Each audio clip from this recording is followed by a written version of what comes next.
This is Alyssa again, so I'm going to be talking about the Old Testament a little bit. So like I said, it's arranged in 3 different sections. So there's Torah. Excuse me if I if I don't say these correctly. So there's Torah, which refers to the teachings or quote unquote law. This involves Genesis to Deuteronomy, which are the first 5 books.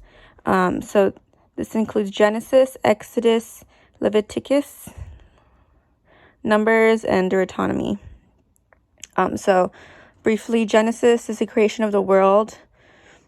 The Genesis book is a book of stories. It's not necessarily with rules or regulations.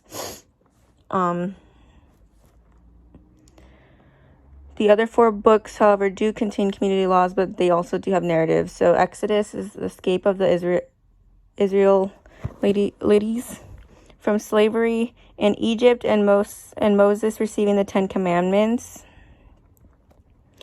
Leviticus is the laws, festivals, and observations of Jewish people.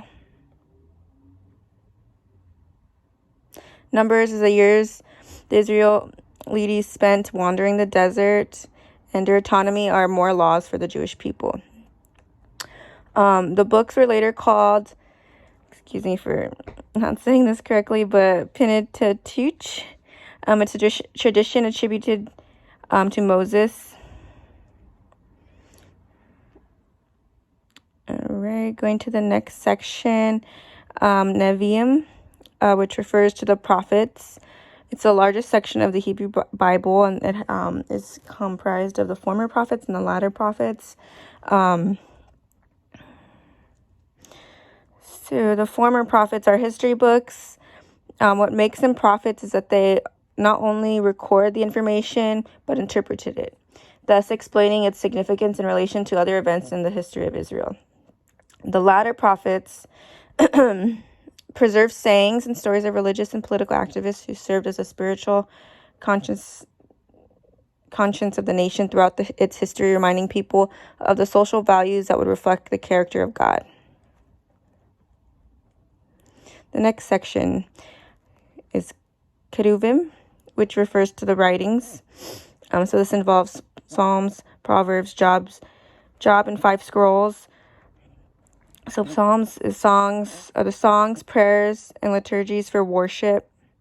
The Proverbs are the sayings of homespun wisdom. Job is a drama that explores the name of suffering. And the 5 scrolls were grouped together because each had associations with a particular religious festival. So there's Ruth, the Jewish Feast of Weeks, also called Shavuot, excuse me, again. There's Song of Solomon, which is Passover. Ecclesiastes, or Tabernacles.